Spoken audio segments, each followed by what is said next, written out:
अस्सलाम वालेकुम एवरीवन, ज़ेबतीक साथ वक़ार रियल उस्ताद की एक और एपिसोड के साथ future of private housing societies in Rawalpindi and Islamabad. इस वीडियो में आगे जाने से पहले आप काइंडली हमारे चैनल को सब्सक्राइब कर लें। वीडियो अच्छी लगी तो उसको लाइक और शेयर भी कर सकते हैं।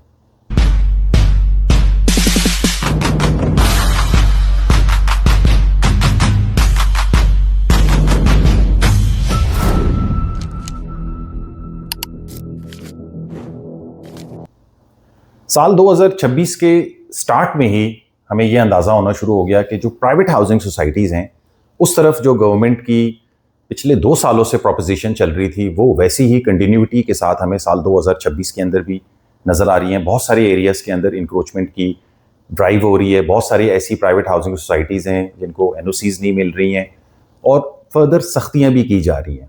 साल 2025 में 24 में हमें बहुत सारे नोटिसेज आते हुए नज़र आए। स्पेसिफिकली अगर मैं एक बड़ी प्राइवेट हाउसिंग सोसाइटीज़ बहरिया टाउन की नाम करूँ, मुख्तलिफ़ किस्म के CDA और RDA की तरफ से नोटिसेज आए। और आजकल की डेट्स के अंदर अगर हम बात करें तो तकरीबन ऑलमोस्ट सारी ही प्राइवेट हाउसिंग सोसाइटीज़ जो हमें चक्री रोड के ऊपर नज़र आती थी, अडियाला रोड के ऊपर नज़र आती थी, या फतेह जंग वाली साइड के अंदर, या इस्लामाबाद के आउटस्कर्ट्स के अंदर, तो कहीं ना कहीं नोटिसेज, सख्तियाँ या छापे, इस तरीके की चीज़ें हमें उनके ऊपर आते हुए नजर आएंगे। आज की इस वीडियो में हमारी ये कोशिश होगी कि हम इन तमाम प्राइवेट हाउसिंग सोसाइटीज़ की, स्पेसिफिकली जिनका बिजनेस फाइल्स के ऊपर चलता था, उनके आइंदा आने वाले साल या दिन कैसे होंगे, आज की इस वीडियो में हम ये जानने की कोशिश करते हैं। साद भाई हमारे साथ मौजूद हैं। जी साद भाई। प्राइवेट हाउसिंग सोसाइटीज़ की अगर मैं बात करूं तो हमने ये देखा कि सबसे बड़ी जो पावर है इसके ऊपर, या सबसे बड़ा नाम, सबसे ज़्यादा नोटिसेज और उनके इवन प्रॉपर्टीज़ ऑक्शन होना और वो सारे मामलात हमने बहरिया टाउन के साथ देखे। ये कराची के अंदर भी हुआ, ये इस्लामाबाद रावलपिंडी के अंदर भी हुआ, और इवन ऐसी सख्तियाँ कि इनकी फाइल्स उठा के ले गए और वो सारे मामलात हमने होते हुए देखे। Once Bahria Town was out of picture, but it is still not out of picture. हमने जो नोटिसेज दिसंबर में आते हुए देखे वही नोटिसेज हमने जनवरी के अंदर दोबारा आते हुए देखे, ज्यादा सख्ती के साथ। तो वो सब चीज़ बहरिया टाउन के ऊपर चलते हुए हम देख रहे हैं। लेकिन उसके बाद जो फर्दर प्राइवेट हाउसिंग सोसाइटीज़ थी उनकी तरफ भी ऐसे नोटिसेज हमने आते हुए देखे, इवन RDA की तरफ से, नेस्पाक की तरफ से, और डिफरेंट NAB की तरफ से, FBR की तरफ से, डिफरेंट किस्म के दारों ने नोटिसेज, इस तरह के नोटिसेज हमने डिफरेंट प्राइवेट हाउसिंग सोसाइटीज़ की तरफ आते हुए देखे, जिसकी वजह से एक मार्केट के अंदर बहुत ज़्यादा बेचैनी है। लोग इस तरीके से बड़े परेशान हैं कि उनकी बहुत ज़्यादा इन्वेस्टमेंट प्राइवेट हाउसिंग सोसाइटीज़ की तरफ लगी हुई है।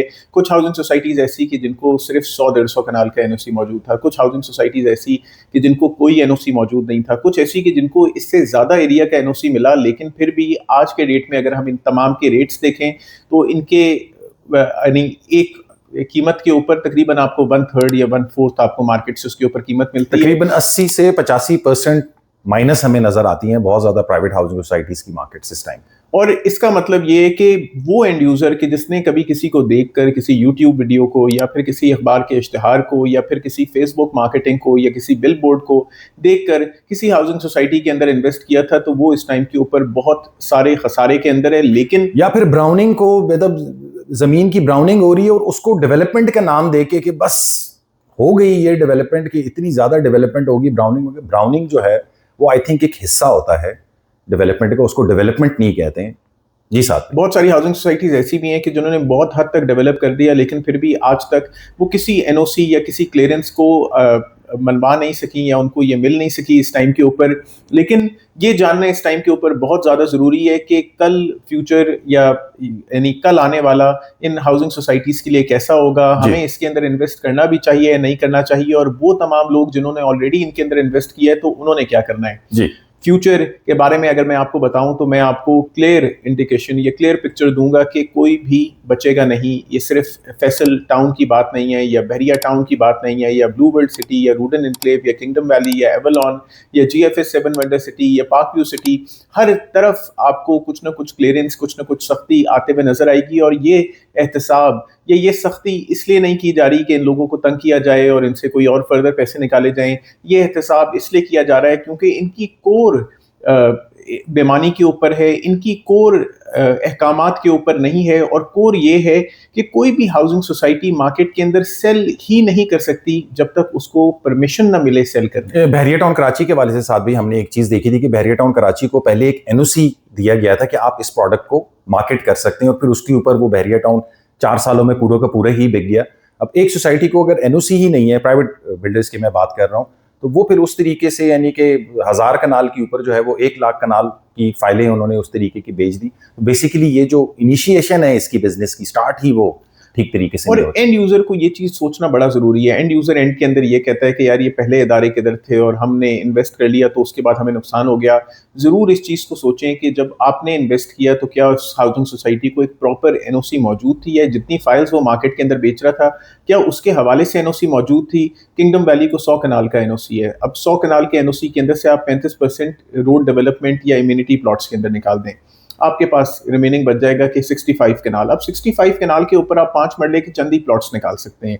अगर आपको 1 कनाल का साइज बेचा जा रहा है या फिर आपको 10 मरले का साइज या फिर कमर्शियल्स, तो वो किस एरिया के अंदर आ रहे हैं? डेफिनेटली वो अनअप्रूव्ड एरिया के अंदर आ रहे हैं। तो हर वो हाउसिंग सोसाइटी के जिन्होंने आपकी इन्वेस्टमेंट लेके अपनी बड़ी बड़ी गाड़ियां निकालनी या अपने साथ सिक्योरिटी सेटअप्स रख लिए या वे ऑफ लाइफ चेंज कर दिया अपना बेसिकली, या बड़े बड़े दफातर निकाल लिए, इसका मतलब है कि उन्होंने कहीं ना कहीं आपकी इन्वेस्टमेंट की लोकली या इंटरनेशनली मनी लॉन्ड्रिंग की है और उससे उन्होंने अपने एसेट्स बनाए हैं। तो सख्ती इन सब की तरफ बहरिया टाउन के केस के अंदर भी अगर हम देखें तो मेन जो उसका इंपॉर्टेंट मामला बनता है वो मनी लॉन्ड्रिंग से कहीं ना कहीं वो एसोसिएट होता है।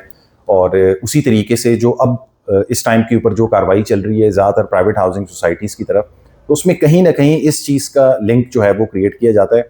और मनी लॉन्ड्रिंग के हवाले से आप लोगों को ये पता होना चाहिए कि पाकिस्तान के अंदर जो इसका कानून है वो टेररिज्म से लिंक किया जाता है, या उससे ये चीज़ लिंक होती है और सहूलतकारी के अंदर ये चीज़ आती है। तो कोई अच्छी दफ़ा नहीं है जो कि अगर एक बिजनेसमैन के ऊपर उस तरीके से लगे। जी साहब। तो हाउसिंग सोसाइटी आमतौर पे हमने ये देखा है कि हम थोड़ी सी ज़मीन होती है बज़ाहिर एक साइट ऑफिस या फिर एक दफ्तर, और उसके बाद इतनी ओवर सेलिंग, और आपको जो ये नुकसान हो रहा है ये इसलिए नहीं हो रहा कि बिल्कुल एग्जैक्टली उतना बेचा गया है। नुकसान इसलिए होता है कि जब फाइल ज़्यादा हो और ज़मीन के मीन्स कम हो। रेट के हवाले से साथ भी हम उस दिन डिस्कशन कर रहे थे कि ये प्राइवेट हाउसिंग सोसाइटीज़ में रेट के इतना ज़्यादा रिवर्स किस तरीके से हो जाता है। तो वो हमारी यही बात हो रही थी कि नंबर ऑफ फाइल्स इतनी ज़्यादा होती हैं कि आपको इतना ज़्यादा नुकसान हो रहा है। तो कल हर सोसाइटी की तरफ आप एहतसाब आते हुए देखेंगे, और डिफरेंट हाउसिंग इस टाइम के ऊपर वो सख्ती चल रही है कि कल को अगर आप पाकिस्तान के अंदर इन्वेस्ट करें तो कोई भी बड़े से बड़ा या छोटे से छोटा डेवलपर, कोई अथॉरिटी आपको किसी किस्म का नुकसान ना दे। पाकिस्तान के अंदर इन्वेस्ट करते हुए आपको ये ना हो कि यार कल को मेरे पैसे यहाँ डूब जाएंगे या मर जाएंगे, ये जगह किसी भी तरीके से लिटिगेशन के अंदर आ जाएगी।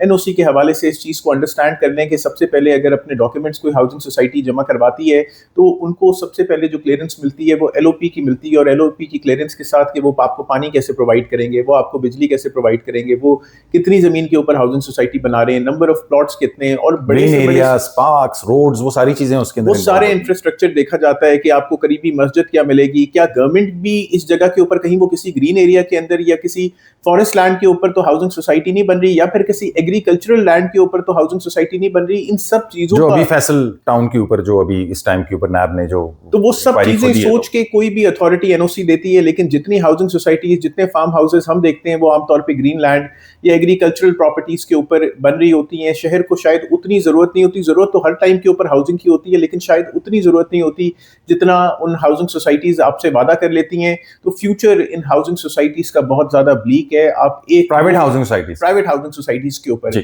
आप 1-2 साल के अंदर काफी क्लियरेंस होते हुए देखेंगे। बड़े बड़े ऐसे डेवलपर्स जिन्होंने आप लोगों से पैसे लिए और उसके बाद आपके प्रॉपर्टीज नुकसान के अंदर हैं, इसके हवाले से आप डेफिनेटली किसी ऐसी कंसर्न्ड अथॉरिटी को अप्रोच कर सकते हैं जो कि आपको उस हवाले से मदद करे, या फिर आप इनसे ही रुजू करें कि आपको वो उस हवाले से मदद करें, आपके प्लॉट्स के अंदर क्लियरेंस प्रोवाइड करें, आपको बकब्जा प्लॉट्स दें और आपको वो क्लियर प्लॉट नंबर के साथ प्लॉट्स अवेलेबल करके दें कि जिसके अंदर कल को आपको ये फील आए कि भाई हमें कुछ ना कुछ इसके अंदर मिल जाएगा। और अगर कहीं आप ये सोच रहे हो कि आपको कुछ नहीं मिलेगा तो जरूर आप किसी कंसर्न्ड अथॉरिटी को देख सकते हैं। उसके अलावा हम बहुत ज्यादा क्लियरेंस होते हुए देख रहे हैं सीडीए के अंदर भी। हमने साथ भी इस तरफ मैं आना चाह रहा था, इसमें बेसिकली जो ये सारा जो कार्रवाई हो रही है इसमें जो इंक्रोचमेंट की जो ड्राइव हो रही है पंजाब गवर्नमेंट से और फेडरल गवर्नमेंट सीडीए की तरफ से भी हो रही है, इस्लामाबाद के डिफरेंट एरियाज में हमें नजर आ रही है।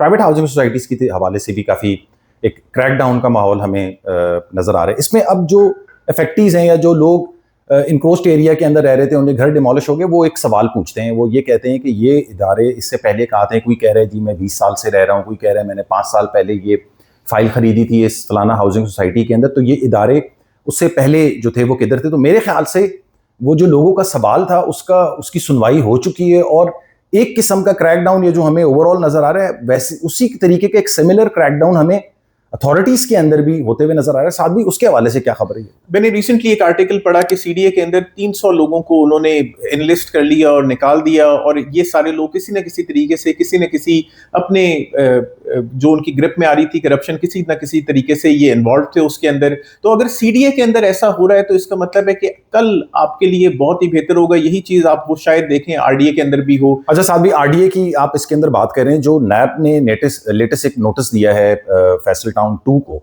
तो उसकी जो इरेगुलरिटी के अंदर नैब ने ये भी इंडिकेट किया कि इसमें कहीं ना कहीं आरडीए के लोग भी इन्वॉल्व थे, कहीं टीएमए के और फाटा के लोग भी इसके अंदर जो थे वो इन्वॉल्व थे। तो वो भी एक इंडिकेशन आती है कि जी ये महकमे के लोग भी कहीं ना कहीं इन्वॉल्व होते हैं। और हम ये चीज डीएचए के अंदर भी आते हुए देख रहे हैं कि उसके अंदर भी बहुत सारे लोगों को उस चीज के ऊपर निकाला जा रहा है कि लोग शायद कम लोगों में जो काम किया जा सकता है उसके लिए बहुत ज्यादा लोग इंडक्टेड हैं। तो हम ये क्लियरेंस आते हुए देख रहे हैं। तो इंशाल्लाह पाकिस्तान के रियल एस्टेट की तरफ क्लियरेंस आ रही है। अगर ये देखी जाए कि प्राइवेट हाउसिंग सोसाइटी पे जो सख्ती है इंक्रोचमेंट के हवाले से, और अथॉरिटी के इटसेल्फ अगर अंदर भी क्लिनजिंग की जा रही है कि जी गैर मामूली लोगों को या वो जो काम ठीक तरीके से परफॉर्म नहीं कर रहे हैं उनको उस सर्कल से निकाला जाए, तो इवेंचुअली ये लोगों के लिए बहुत ज़्यादा बेहतर है, उनकी इन्वेस्टमेंट को भी सिक्योर करता है।